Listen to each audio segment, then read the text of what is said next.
I found her laugh in the stairwell like an accusation. Bright, quick, impossible to ignore. It ricocheted off cinder block and concrete and everyone else's small, ordinary anxieties, and landed squarely in my chest. At 9 o'clock, in the half hour between the company-wide announcement and the elevator doors opening, the entire downtown office dissolved into 1,000 small, urgent conversations. Who was getting promoted? Who had been flown to New York for meetings? Who had stayed late on Friday to rework the Q2 projections? I had practiced a polite smile in the mirror that morning, smoothed the cuff of my blouse until the seam softened under my fingers, and repeated the talking points under my breath like a prayer. I had rehearsed for months, pitching until the numbers felt as permanent as a tattoo. Riley Hart was the one everyone pretended not to notice. She arrived like a professional storm, straight-backed, hair tucked into a low bun, the sort of smile that was economical and sharp. She was 29, 2 years younger than me, and she'd been on my team for less than 18 months. Already she had a portfolio, wins that read like a resume designed by an algorithm, efficiency improvements, a client win in Cleveland, a presentation that made the product team actually laugh in a good way. But what made her dangerous was not her list of achievements. It was the way she moved through my space, the office kitchen, the brainstorming room, the weekly stand-up, with the ease of someone who believed she belonged exactly where she was and would be rewarded for it. We had been circling for months, 2 candidates for the head of growth, same department, same handful of allies, both of us with different but equally presentable ideas about how to steer the next quarter. It wasn't just a promotion, it was the narrative of who we would become at Halcyon Labs, the person everyone asked for advice, the one who signed the prettier emails, the one who would be allowed to propose new hires and to say, final and unchallenged, we'll do this. I knew the facts, my background in product market fit, my steady incremental wins. I knew hers, the brilliant, bracingly efficient presentations, the way clients felt like they'd known her longer than they had. I knew the rumor mill too, how she'd once declined a job that would have made her partner relocate, how she did not drink at office happy hours and left early enough to jog through the rain. I had poked at those facts like someone testing the edges of a wound. I had also been nourished by an anonymous pulse, Lantern, the private online forum for women in tech where strangers traded war stories, small victories, and confessions. Lantern was where I had first felt a community reach across my loneliness. Midnight threads where someone in Atlanta explained how she asked for time off to care for a parent, or a small thread where someone named Scout admitted she'd cost herself a promotion by staying silent when it mattered. For months, I read Lantern every week, as if it were a secret radio signal just for me. One post in particular had wrapped itself around me like a blanket, a long, careful confession about being closeted at work, about making choices that promised stability but hollowed out small, necessary parts of herself. The poster signed only as June, and her words had left me raw with recognition. I had convinced myself, until last week, that no one in my office read Lantern. It felt too intimate to be public, too honest to be known. Then, 3 days ago, I found a sticky note on my keyboard with a line of text that could have come from June. Do you keep things because you're careful or because you're afraid? No signature. A question that looked like both an accusation and an invitation. So when a handful of us packed into the conference room at 9, with the glass walls fogging a little with breath and expectation, my hands were steadier than I felt. Martin Hale, our division VP, stood at the head of the table like a weather satellite, radiating enough professional certainty to warm the entire room. He knew the optics, he knew about growth numbers and the narrative arc of a company. He knew, I suspect, that choosing one of us would be like choosing a public heartbeat for the next 12 months. Thank you, everyone, he said, and the voice went from room to meeting room like the first ripple of a tide. We had a lot of qualified applicants. The decision was difficult. We're promoting from within, and we believe the candidate we selected will take growth to the next level. Riley Hart.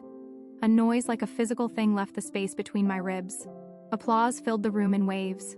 People clapped with the politeness of coworkers. A few rose to their feet. Riley smiled, a small, contained thing, the kind that only shows to those who know how to protect themselves from shock. She walked around to the front, hand extended to Martin, already reciting her acceptance speech in a precise interior voice. I told myself it was only the promotion.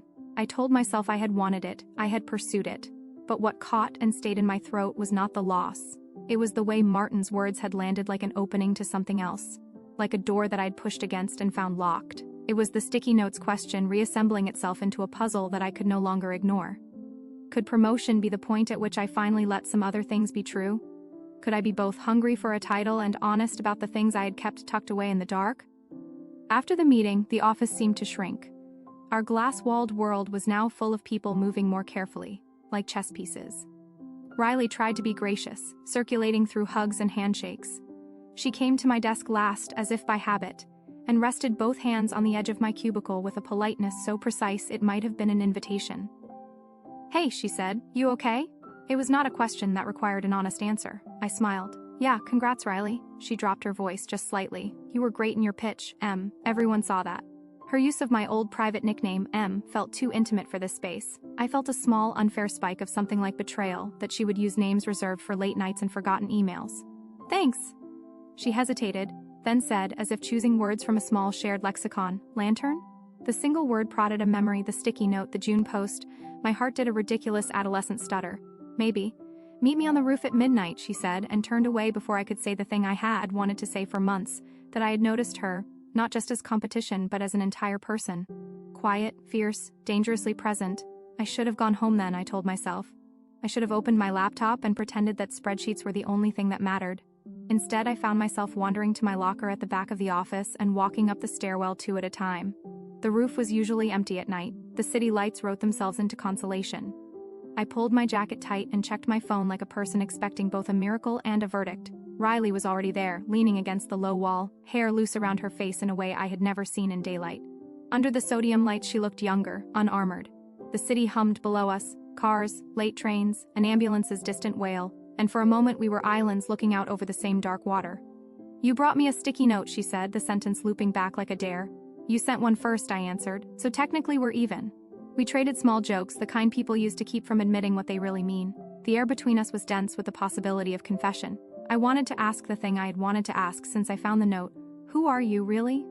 But the rooftop felt too exposed for questions shaped like jabs. Instead, Riley cupped her hands around a paper cup and smiled in a way that was entirely hers.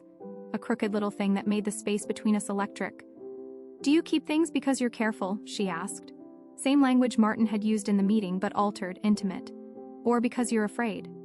I thought of the June post, of the woman who had written about hiding and the ache of it. I thought of my mother's voice in the background of my life. Success is safety.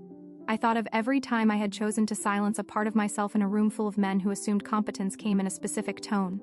"Both," I said finally, because it was the true answer. And maybe because I wanted to be who they expected. She looked at me then as if she was counting syllables and finding something she liked. What if the person they expect is not the same as who you want to be? I had rehearsed a lot of speeches, but not an answer to that particular question. I closed my mouth and felt the city press at the edges of my courage. Riley's voice lowered. "I read June," she said, the admission soft and startling. "I didn't think anyone here read Lantern." The admission between us was like a small lit fuse. For a long second we both stood cross-legged on the rooftop listening to our own breath. "You did?" I whispered. "Yeah." She smiled, a private thing. "You always write like you're trying to make the world less lonely." There it was, the thing I had wanted to be and feared I would never be. The rooftop transitioned then, like tectonic plates slipping. Competition softened when the truth was shared. We were not only colleagues circling a job title, we were both secret confessors, both readers of a forum that had given us vocabulary for our loneliness. We had been carrying the same small truth around, thinking it was only ours. I told her about the sticky note on my keyboard. She rolled her shoulders, annoyed at herself. "I left that.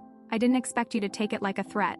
"Neither did I said. We fell into an easy, dangerous conversation, because in new truths there was always danger.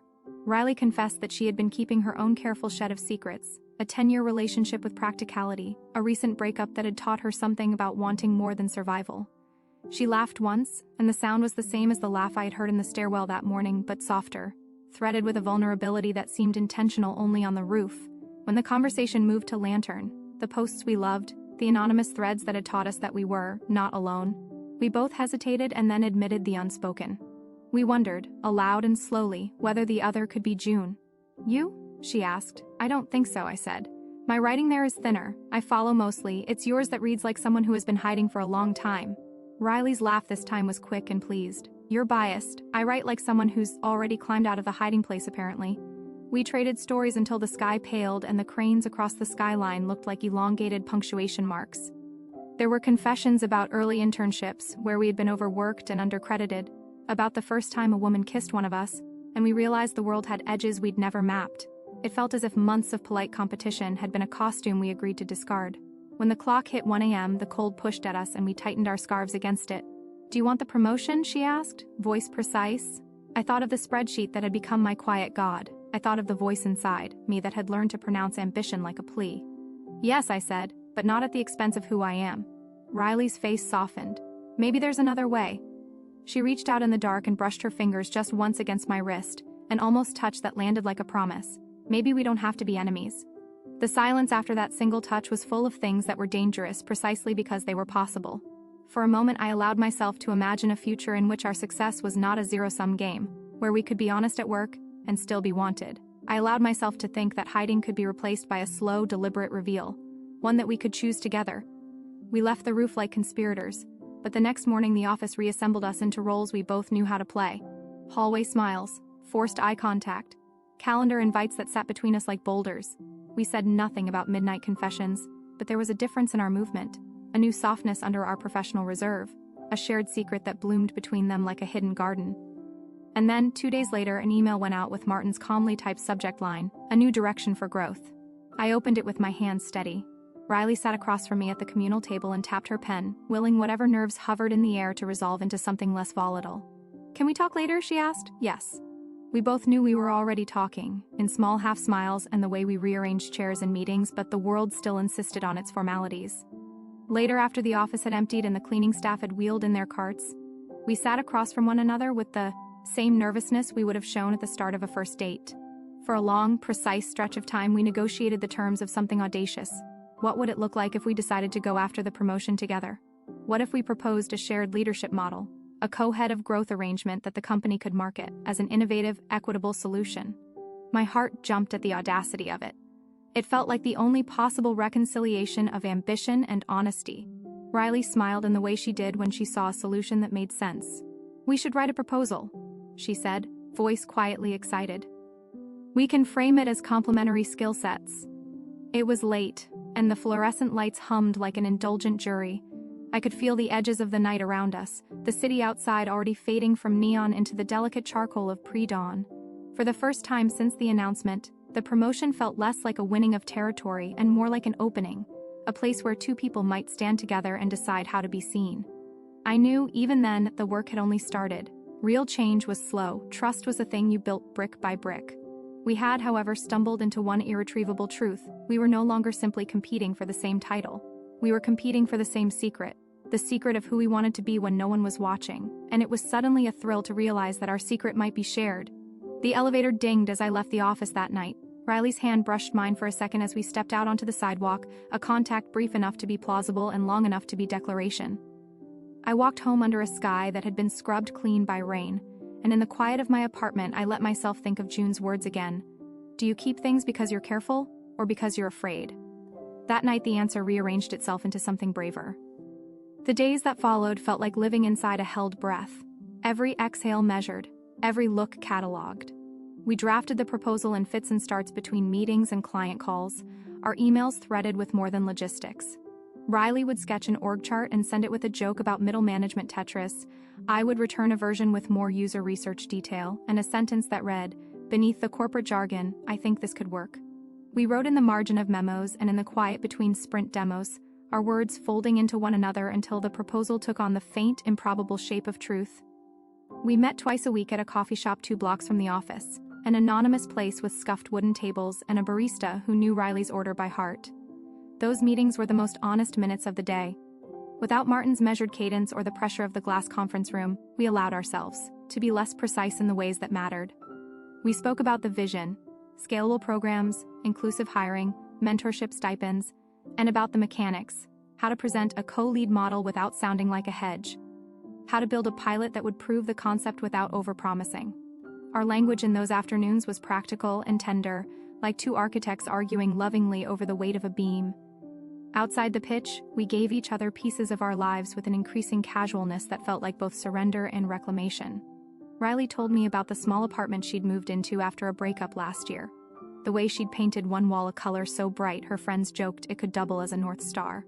She described the sound her sister made when she finally called to apologize for something only sisters understood.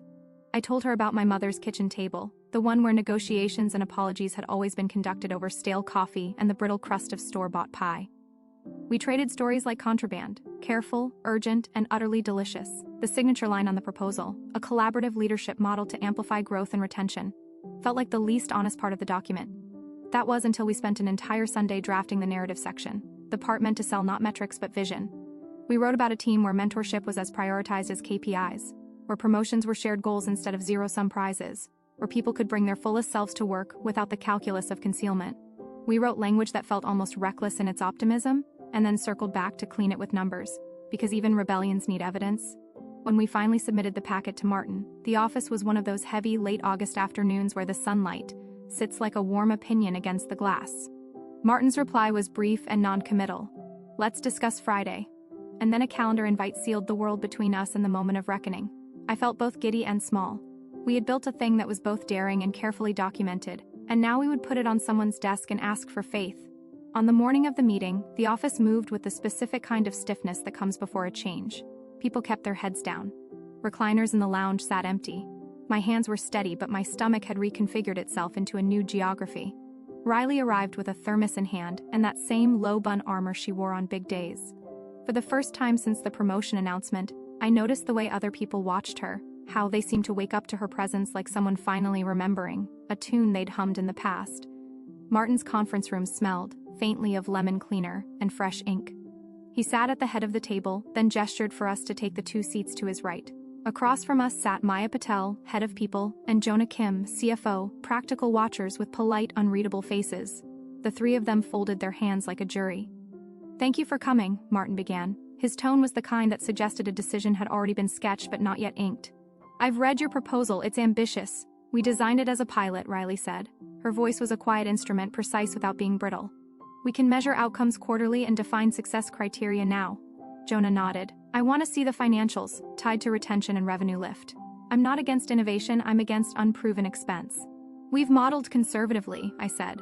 "Smaller cohort, targeted mentoring, metrics that predict lift with existing budgets. We can show you the phased rollout." Maya leaned in, eyes gentle. "I love the mentorship component," she said. "But I have a practical question about optics. How do we present co-heads to the rest of the company without creating confusion in daily reporting?" Riley smiled, the same smile that made people trust her. "We clarify accountability and define decision domains. 2 heads, 1 strategy. We draft a communications plan. We're not asking for a restructuring of the company, only for a different structure of leadership." Martin listened as if counting syllables. At one point he reached for a pen and made a small mark on the margin of our document. The meeting lasted 45 minutes in a concentrated hour that felt both polite and precarious. When we finished, Martin closed his folder and said, "I'll need to discuss this with the executive team. I appreciate the thoughtfulness." As we left the room, Riley allowed herself a small private smile that made my chest ache. "We did everything by the book," she murmured. "We did," I agreed. For a week, the waiting crawled along like a slow animal. There were small victories, a follow-up meeting scheduled, an encouraging nod from an engineer who'd been quiet in our stand-ups. But there were also moments that felt like tests. A rumor leaked about a possible external hire for growth. It spread like gossip that had been fed by resentment and dried into certainty. We found passive-aggressive comments in shared documents, and once at lunch, overheard 2 managers debating the idea of co-leadership with the kind of skepticism that smelled suspiciously like fear. Then there was Lantern. The forum, which had been my private harbor, became a thunderbolt of dread when an anonymous post surfaced with enough inside detail to suggest that someone in the office had been reading it. The post, short, careful, and oddly tender, described a plan for 2 colleagues to propose a shared leadership role to their VP. It didn't use our names, but the outline of the proposal was ours: mentorship stipends, pilot cohorts, retention metrics. The post vanished within hours, but not before screenshots had circulated to a private Slack channel. Someone had found the idea interesting, someone had found it dangerous, and someone had found it delicious. Riley found me in the stairwell that afternoon, eyes narrowed with the kind of concentration that meant she'd been doing damage control in the background. "Someone posted about us on Lantern," she said, voice sharp but not unkind. "It's getting attention." My stomach clenched. "Do you think someone here posted it?" She shrugged. "Could be someone from people who like the idea, could be someone external, I don't know, but we should be careful." She touched my forearm in a small, possessive way. "I don't want unnecessary headlines if this is going well." We spent the rest of the day drafting a short internal FAQ and a controlled message about experimentation in leadership models, language, that would make the rumor look like innovation rather than scandal. We also agreed to be more circumspect, to compartmentalize our conversations in a way that felt practical but a little sad. The rooftop and the coffee shop felt suddenly exposed, as if our secret garden had sprouted a neon sign. That night, I opened Lantern and scrolled through posts with an uneasy curiosity. There were threads that cheered for us and others that warned of nepotism and dangerous consolidation. and buried in the pages, like a note tucked into a book, was a post that read differently from the rest. Short sentences, careful syntax, a line that said simply, "I have been hiding for a long time, I'm learning how to show up." No signature. The words sliced through me like light through glass. "June," I whispered, reading it again. My heart seemed to understand before my brain did that this might be it. The voice I'd read for months, the writer who had known the vocabulary of hiding. I felt a warmth that was part reverence and part fear. What would it mean if June was not a stranger, but someone who sat 2 desks away? Someone who had laughed in meetings and driven a Prius and worn the same cardigan twice a week? Would revealing June change the contract between us and the world? Riley texted me a picture of the same post a few minutes later with one word, "You see?" I typed back, "I do." And then, because the impulse felt like both confession and invitation, I sent one more line. "Do you think June is here?" Her reply came almost instantly, "Maybe, meet me on the roof, 10 minutes. I climbed the stairwell with a sense of a private rehearsal. The rooftop that night smelled of jasmine and the city's distant diesel, and the lights below seemed to have been arranged for us alone.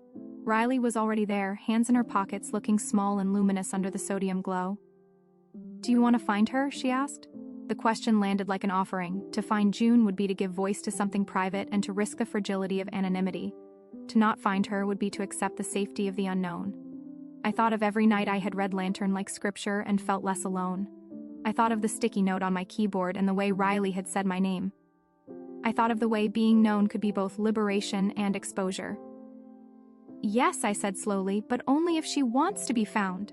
Riley nodded. "We'll do it gently. Ask in the thread if June wants to come to coffee, keep it neutral." Her plan was practical, an invitation, not a reveal. We crafted a short comment together, 2 sentences that felt like a handshake. Then we posted it and stepped back, the way divers step away from a ledge after they've thrown their weight into the water. The digital world hummed for a while with other things, and we talked instead about trivialities. A client's odd request, the name of a dog one of the developers had adopted, a film she wanted to see. We let the hours pass like a bandaged wound healing, slow, stubborn, with tentative new skin. At midnight my phone buzzed, a new Lantern message, private this time, shimmering like a small private window. The sender's name was not a name at all but a simple, inviting glyph. The message read, "I am June, coffee tomorrow? 10 a.m. Brewbind." My breath went thin and high. Riley's hand found mine in the dark without ceremony, fingers threading where they fit. The rooftop felt suddenly like a stage with the lights turned up too bright. I felt both seen and exposed, like a pianist who'd just been asked to play without a practice run. We squeezed each other's hands once, a silent promise to be brave together. And then we left the roof with a new sort of urgency that tasted like possibility. The next morning held the soft, electric panic of an encounter arranged well enough to be inevitable. I slept poorly, my dreams a collage of coffee steam and typed messages and a woman whose words had already changed me. When I met Riley outside Brewbind, she was already there, clutching a paperback to her chest like a talisman. She stood when I approached and folded me into a hug that felt like the sealing of a pact. "Ready?" she whispered, "as I'll ever be." We went in, the bell above the door jingling like the start of a heartbeat, and sat at a small table by the window. Outside, the city went about its business, but inside everything seemed quiet and precise, as if waiting for an answer. We ordered 2 coffees and watched the door. When she arrived, June did not look like a revelation. She was ordinary in the way that truths often are. An ordinary woman with hair pulled into a loose ponytail and a coat that had seen better winters. Her eyes were a clear, sharp brown, like the center of a story waiting to be told. She smiled and, for a moment, I thought the whole world had been rearranged into a better geometry. "Hi," she said, voice low and careful. "You must be M." I stood and the handshake we offered each other felt like a small, strange ritual. "And you're June," I said, and the word felt luminous in my mouth. She sat and folded her hands on the table as if aligning her story to speak straight through to us. The 3 of us sat in the small cafe, coffee between us, and the city outside became a distant, insignificant hum. The future, our proposal, our secret, the idea that had launched 1,000 anxieties, felt for a blessed, luminous hour, like something bright and right and possible. Part 3. For a moment none of us spoke. The cafe hummed softly around us. Steam hissed at the espresso machine. A spoon clinked against a ceramic mug, someone in the corner laughed too loudly, but at our small round table, everything felt suspended. Riley sat with one leg tucked behind the other, hands folded loosely in her lap. June waited with a stillness that suggested she was used to speaking last. I found myself caught in the impossible reality of the moment. The stranger whose words had shaped my courage was no longer a username floating in the dark. She was here, flesh and breath and fragile possibility. "Thank you for coming," I said, and my voice was steadier than I felt. June smiled, and it was a quiet thing, as if she'd practiced it to avoid being seen too clearly. "I wasn't sure I would," she admitted. "But last night's message felt honest." Riley nodded. "We wanted to be careful." "Dawn and I," she caught herself, flushed lightly, corrected. "Em and I thought it was worth trying. You were important to both of us before we even knew your name." June's cheeks colored. "I didn't expect that." I leaned forward, elbows resting delicately on the table. "Your posts helped me through things I wasn't talking about with anyone. You made me think maybe I could stop hiding someday." Her gaze softened. "I wrote them because I didn't want other people to feel like I did, alone in plain sight." Riley reached gently for her coffee, her hand brushing the edge of June's sleeve. It was barely a touch, but something about it felt like the universe clearing its throat. "You're brave," she said, "even when you think you're not." June let out a slow breath. "It doesn't feel brave from inside." The three of us fell into a rhythm that felt startlingly natural. We talked about work, carefully, without names, about burnout cycles, about being the only woman in a room and pretending not to notice. We talked about Lantern and what anonymity had meant to each of us. June explained how she'd started writing in the quiet after a difficult breakup, how her family still struggled to understand parts of her, how she used anonymity the way some people used prayer, a way to be honest without consequence. At one point she looked between Riley and me, eyes keen as a scalpel. "You two care about each other," she said, not as a question but as something she'd diagnosed with uncanny precision. Heat rushed up my neck. Riley's spine straightened. "We're figuring things out," I said. "We didn't plan any of this." "That's how most important things happen," June murmured. Riley gave her a look of quiet agreement. The conversation drifted into soft places.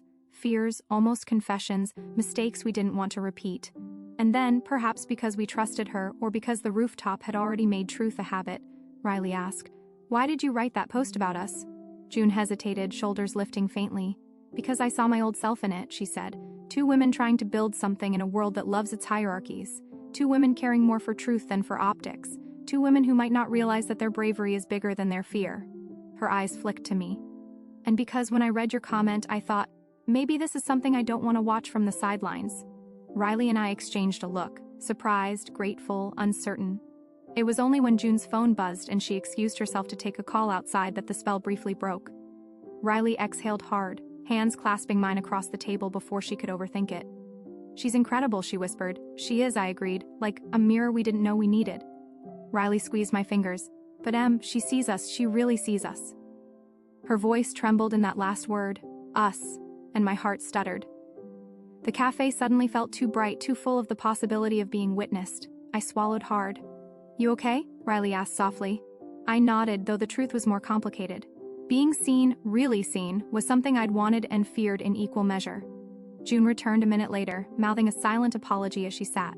"Work emergency," she muttered. "But I've got 10 more minutes." She used them to tell us something she hadn't written on Lantern. How she'd once been up for a promotion herself. How she'd lost it because she'd spent too much emotional energy hiding parts of her identity instead of advocating for her work. "I don't want to see that happen to anyone else," she said. "Least of all you two." Her voice wasn't dramatic. It simply held truth. We parted reluctantly, exchanging numbers. June typed hers into my phone with a tiny smile, as if amused by how surreal the moment felt. When she hugged me goodbye, it was warm, unexpectedly grounding. Her embrace lingered half a second longer than a casual hug should, as if saying, "I know you, you're safe." Then she hugged Riley, and something in Riley softened in a way I'd never seen, not even on the rooftop. It wasn't romantic, not exactly. It was recognition. By the time she disappeared down the block, Riley and I stood on the sidewalk, like people who had just stepped out of a theater into daylight, dazzled, blinking, a little undone. "She changed us today," Riley whispered. I nodded, breath shaky. "Yeah, she did." We walked side by side back toward Halcyon Labs, neither of us touching but both of us humming with, the memory of held hands and shared truths. The office looked different as we entered. Brighter, stranger, almost like it had been rearranged slightly while we were away. But the bubble burst as soon as we reached our floor. 5 unread emails from Martin, a Slack DM from Maya, "We need to talk, privately." A rumor spreading in whispers across the desk pods like wildfire riding oxygen. Someone had leaked our co-head proposal, the packet, our exact document, with our names redacted, but unmistakably ours, was circulating on internal Slack channels, screenshot and forwarded through half the organization. A handful of teammates were calling it bold. Others, reckless. Some wondered aloud if we'd intentionally leaked it to gain leverage. My throat went dry. "We didn't do this," I whispered. "I know," Riley said, but her voice had that edge, a thin layer of anger wrapped around fear. We went straight to a conference room. Martin met us there, his face unreadable in that practiced executive way. "I know this wasn't you," he said before we could speak, "but we've got a situation." "Who leaked it?" Riley asked, jaw tight. "We're working on that," Martin replied. "The bigger issue is perception. Half the staff thinks you went behind leadership's back. The other half thinks you're challenging the existing hierarchy." I forced myself to breathe. "We followed every protocol. We submitted through formal channels. And I believe you," he said gently, "but belief isn't the same as optics." The room felt like it was shrinking. The walls too close, the air too thin. Riley moved closer to me without seeming aware of it, her shoulder brushing mine in a way that felt protective. "What does this mean?" I asked. Martin sighed. "It means we need to manage the narrative fast, and there's something else." He slid a printed sheet toward us. A message posted anonymously on the internal company forum. One line, "I heard the co-heads are more than colleagues." My chest constricted. "They're speculating about us," I said quietly. Riley's face went pale, then flushed with anger. "This is harassment." "It is," Martin said grimly, "and we'll investigate if you want us to, but first we need to study the situation. HR wants to meet tomorrow morning with the three of us." My pulse hammered. The company didn't know anything, not really. But the speculation itself felt like exposure, like standing in a room where someone had pulled the curtains open without warning. After the meeting, Riley and I retreated to the quiet of the east stairwell, the one no one used except interns and people avoiding confrontation. She paced once, twice, then stopped directly in front of me. "They think we leaked it," she said. "They think we're a couple. They think we're manipulating the system. They don't know anything, but they're saying everything anyway." I swallowed hard. "We can handle this. We did nothing wrong." Riley looked at me then with an expression I'd never seen from her, raw, stripped of her usual composure. "I don't care what they think about the proposal," she said softly. "But I care what they assume about you, about us." My breath caught. "Riley," her eyes flicked to mine. "I'm not ashamed of anything that's happening between us. You know that, right?" A warmth bloomed in my chest, but fear threaded through it. "I know, but the timing, everything at work." "We don't have to define anything," she cut in more gently now. "But I need you to know I'm not afraid of being seen with you." Her voice trembled slightly. It undid me. I hadn't realized how long I'd waited to hear something like that, how tightly I'd held myself in, how much I'd let the fear of being watched dictate what I allowed myself to feel. "I'm not afraid either," I whispered. Riley exhaled shakily and stepped closer, so close our foreheads nearly brushed. The stairwell light flickered above us, painting the moment soft and impossible. "We'll get through this," she said, "together." I nodded, and for the first time in years I believed I could be held by hope rather than fear. But just as her hand reached for mine, just as the air thickened into something tender and fragile, my phone buzzed again, a new lantern notification, a private message from June. "I know who leaked the proposal. We need to talk, tonight. The roof, 11 p.m. My breath vanished. Riley read the message over my shoulder. Her expression changed in an instant, from relief to alarm. "What does she mean she knows?" she asked. "I don't know," I said, "but I think everything is about to get much more complicated." Riley swallowed hard. "We're going, both of us." "Of course," I whispered, and as we headed back into the hallway the ground beneath our feet felt like it was shifting, slowly, irrevocably, toward a truth none of us were ready for. The roof looked different that night. Not physically, same cracked concrete, same buzzing sodium lamp, same skyline trembling with light, but different in the way familiar places change when the truth is about to surface. The air felt too still, too attentive. The city hummed beneath us like a giant waiting to hear the end of a sentence. Riley stood beside me, her coat unbuttoned despite the cold, her breath visible in short, sharp bursts. She glanced at me every few seconds, as if making sure I hadn't vanished. I felt something similar, an invisible tether between us, lighting up each time our shoulders brushed. June arrived at 11:03, her footsteps soft, deliberate. She pushed her hair back as she approached, her expression carved from quiet urgency. "Thank you for coming," she said. Her voice carried the kind of weight people only use when they've rehearsed the hard thing they're about to say. Riley crossed her arms, not defensive, just bracing. "Tell us everything." June took a deep breath.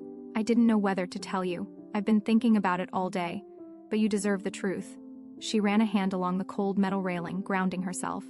"The leak wasn't an accident, and it wasn't random." "Who?" I asked, barely above a whisper. June hesitated.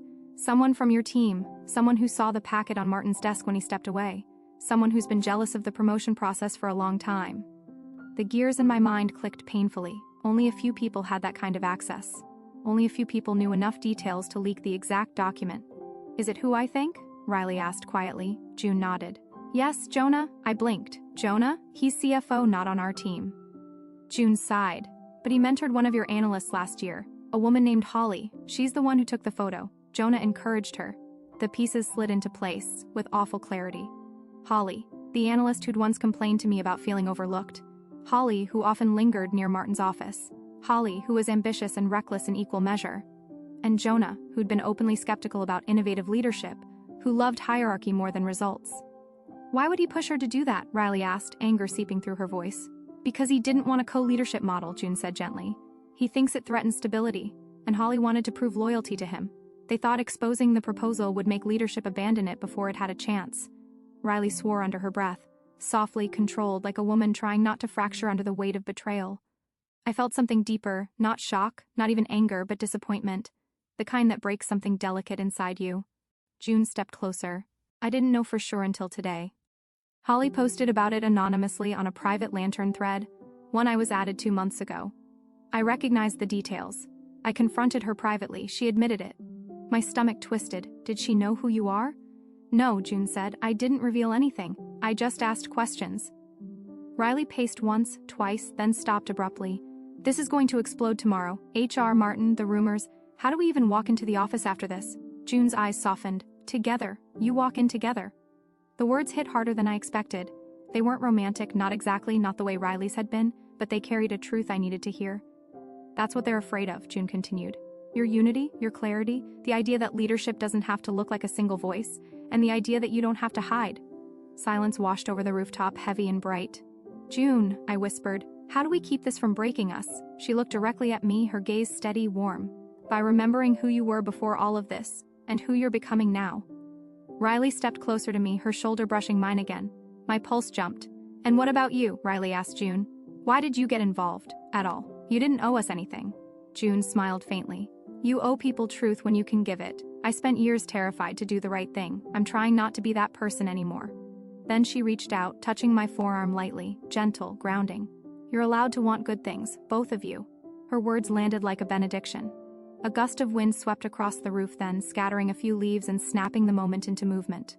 June zipped her coat. I should go. Tomorrow will be complicated. Thank you, I said. It felt inadequate. She gave my hand a final squeeze before heading toward the door. Riley and I stayed there long after she left, the city stretching under us like a quilt of lights. Are you scared? Riley asked. Yes, I said honestly. And angry and tired, and I exhaled. I don't want to lose everything just because I finally stopped hiding. Riley turned to me fully. You're not losing anything, not if I can help it. I laughed softly, the sound half a tremble. You can't promise that. I can promise I'm here, she said, whatever happens tomorrow. And then she reached out and took my hand, no hesitation, no quick glance over her shoulder to check if anyone could see. Just a quiet, determined gesture that felt like courage shaped into skin and bone. I held her hand back, my fingers fitting into hers like something long overdue. We should go home, she murmured. We should, I echoed, but neither of us moved. The moon hung above us like a witness. I felt the thrum of her pulse through our joined hands. Something inside me unfurled, slow, trembling, entirely new. Em? Riley said, voice softening. Yes. Whatever happens tomorrow, I want you to know something. A pause, gentle but charged. I didn't just fight for the proposal because it was right. I fought for it because it meant I'd get to work with you. Really work with you. My breath caught. The honesty was so simple, so unadorned, it sank straight into the center of me. I feel the same, I whispered. Her thumb brushed my knuckles, an intimate, tender arc, the kind that wasn't loud but true. We stood in the glow of the city, hands entwined, until the cold finally drove us apart. The next morning felt like stepping into a spotlight I hadn't asked for. HR called us in first. Martin was already there, arms folded, expression taut but not unkind. We found the source of the leak, he said without preamble. Holly approached me this morning, she confessed. Jonah approved her actions. A weight lifted, but another settled. Riley squeezed my knee under the table. Martin continued. They'll face consequences. But the bigger question is this. Do you still want us to consider the co-lead model? Riley looked at me. Not a question, an invitation to speak with her. Yes, I said before doubt could interfere. We believe in it, and we believe it'll help this company grow the right way. Riley added, steady and sure. And we want to lead it together. Martin studied us for a long moment, then he nodded once. We'll proceed. Relief hit me so hard I had to close my eyes for a second. Maya smiled. Congratulations, both of you. Riley let out a breath that sounded like she'd been holding it her whole life. But the moment that melted something deep inside me came after the meeting, when we stepped into the hallway. People turned to look. Curious, cautious, a little speculative. My chest tightened. Riley saw it immediately. She reached for my hand, not in secret, not in a stairwell, not where whispers couldn't reach, but right there, in the open. "Hey," she said softly, only for me, "remember what June said." I swallowed. "Walk in together." She squeezed my hand, so we did. We walked through the hallway, two women no longer circling each other in competition, no longer shrinking into corners of themselves, no longer hiding. Some people whispered, some smiled, some simply watched, but none of it mattered. Not anymore, because for the first time, I wasn't just stepping toward a promotion. I was stepping toward a life that felt honest, toward a woman whose presence steadied me, toward a future we were building together, brick by careful brick. And when Riley leaned close, her voice warm, her breath brushing my cheek, and whispered, "We're going to be okay," I believed her. For the first time, I truly believed her. If you enjoyed this story, consider subscribing for more beautifully told tales.